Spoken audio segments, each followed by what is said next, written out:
Usapang kalusugan naman tayo mga ka-RSP. Ngayong panahon ng tag-ulan, iba't ibang mga sakit ang maaari nating makuha tulad na lamang ng typhoid fever. Tama ka dyan, Prof. At para sa dagdag kaalaman at upang mapangalagaan po natin ang ating mga sarili laban sa sakit na ito, makakasama natin ngayong umaga sa Say ni Doc ang ating guest, Adult Diseases Specialist Internal Medicine. Walang iba kundi si Dr. Enrico Ang. Magandang umaga po, Doc! Magandang umaga, Prof. Fifi, Leslie at sa lahat po ng nanonood ng Rise and Shine Pilipinas, sa lahat ng mga ka-RSP. Magandang umaga po sa inyong lahat. Kamusta po kayo? Okay naman, Doc. I hope okay din po kayo. Doc, ano po ba ang typhoid fever? Nakakahawa po ba ito? At paano ito nakukuha ng isang tao? Ito, ang typhoid fever, ito isang klase ng bacterial infection na dulot ng isang bakterya na kung tawagin ay Salmonella typhi. Maaari itong maging malubha kapag hindi ito nagamot. Pero tas ito, karaniwan din itong kumakalat tulad ng sipon o trangkaso. Pero nakakahawa po ito yung sa tanong nyo, no? Sa pamamagitan lang din po ng pag-ubo o pagbaying. Hindi naman siya karaniwang kumakalat katulad ng mga iba po nating mga infeksyon. So, yun po siya. Ayun. Doc, ano pa po ba yung mga karaniwang sintomas po ng typhoid fever? At kailan po natin dapat itong ikabahala? Ito, yung ating typhoid fever, no? Makukuha natin ito sa pamamagitan ng fecal-oral na transmission. Ano ibig sabihin nun? Nakakapasok ito sa bibig ng ang bakterya mula sa dumi ng taong infected. Halimbawa, sa pag-inom ng tubig na kontaminado ng mga dumi ng tao, pasintabi na po sa mga kumakain ng almusal, pagkain na nahawakan ng mga infected person na hindi naghugas ng maayos na pagkatapos gumamit ng toilet. Tapos yung pwede rin yung galing sa mga hilaw o hindi ligtas na pagkain na nadumihan habang inihahanda. At isa din na pwedeng pagkunan nito, yung ice o yung tubig na gawa sa kontaminado na tubig. Paano ito naman ay mga simptomas naman na makukuha dito sa typhoid fever, karaniwan na makukuha ng mga tao ay una, yung matagal o mataas na lagnat. Pangalawa dito, yung panghihina po ng tao o kawalan ng gana kumain. Pangatlo po, yung parang pakiramdam na naduduwal o yung madali po siyang mapagod. Pang-apat, yung parang pag sumasakit po ang inyong tiyan, panlakit ng tiyan, pagtatae minsan, pasintabi na rin po sa mga kumakain, o minsan naman po nakukonstipate itong mga tao na to. At minsan may mga maliliit din po na pamumula at mga pamamantal sa balat, na karaniwan nakikita po sa dibdib at minsan po sa tiyan po ng mga pasyente po natin. Ayun, Parang naku. katulad pala siya ng sintomas ng dengue, no? Pwede, oo. Parang same sila. Doc, how true na mas mataas ang tsansa na magkaroon ng sakit na typhoid fever kapag ganitong panahon ng tag-ulan? Or is it just a misconception? Tama naman po, no? May basehan naman po kayo dun sa pagsabi na maaaring tumaas ang panganib po ng typhoid fever tuwing tag-ulan. Lalo na po ngayon panahon natin na nag-uulan nga po at nagbababaha. Hindi dahil mismo dun sa ulan na nakukuha yung typhoid fever po, no? Kundi dahil sa madaling makontamina na ang tubig at pagkain po natin. No? But mas mataas daw po ang panganib kapag tag-ulan. Unang-una, dahil umaapaw po yung mga kanal natin, yung mga septic tank, yung mga imburnal po natin, pasintabi na lang po uli sa mga kumakain. Kaya maaaring mahaluan po ang dumi ng mga pinagkukunan po natin ng tubig. Pangalawa, yung mga flood water po natin, yung mga tubig baha ay maaaring makontamina ng mga balon at iba pang mga water sources po natin. Maaaring ding makontamina ang mga pagkain at mga kagamitan sa pagluluto ng mahuming tubig.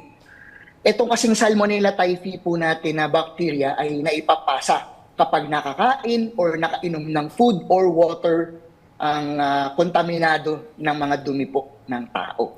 So yun po siya.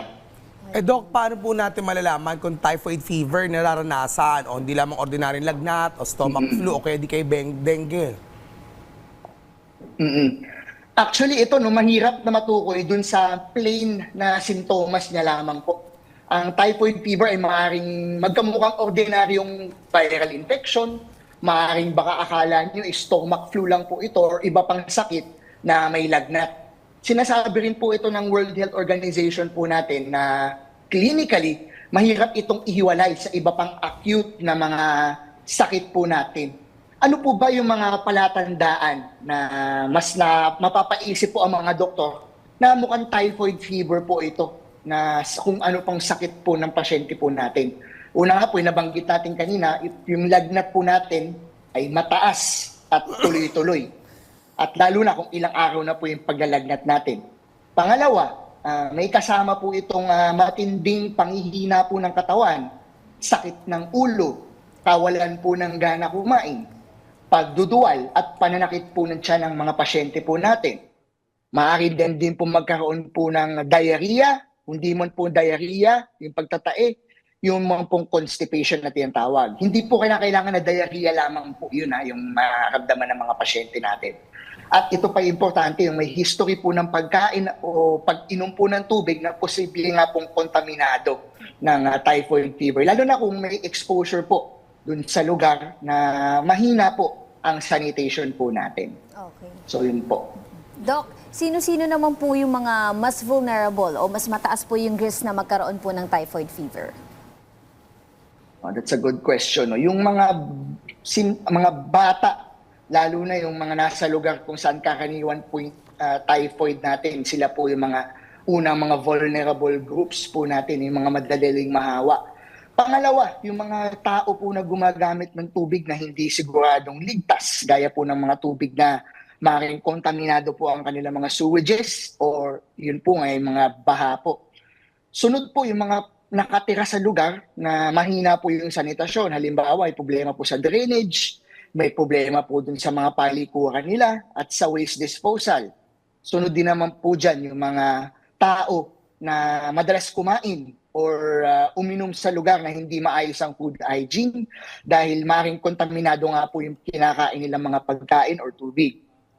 Sunod din po yung mga malalakbay po natin na papunta sa lugar na kung saan mataas po yung typhoid fever na tinatawag, lalo na kung doon po sa mga rural areas or lugar nga po na katulad ng binanggit natin na mahina po yung access sa malinis na tubig at sanitation. Yung mga bumibisita din po at mga nakatira sa mga pamilya at mga kaibigan sa mga endemic areas po natin dahil maaari silang magkaroon ng mas malaking exposure at maraming exposure nga po sa local food and water sources. At pinakahuli dito yung mga hindi po nabakunahan dahil available po yung bakuna po kontra sa typhoid fever. No? Nakakatulong po ito sa pagbawas ng panganib. Bagamat hindi po ito 100% protective, importante meron po tayong jacket at protection po laban po dun sa typhoid fever, lalo po ngayong tag-ulan. Doc, ano pong say ninyo that having typhoid fever ay magkakaroon din po, chances are magkakaroon ng complications and worst case scenario ay pwede daw ikamatay ng isang pasyente? Nakakamatay siya kapag hindi po ito naagapan ng maaga. Lalo na po yung maramdaman nyo po yung mga nabanggit natin na simptomas kanina.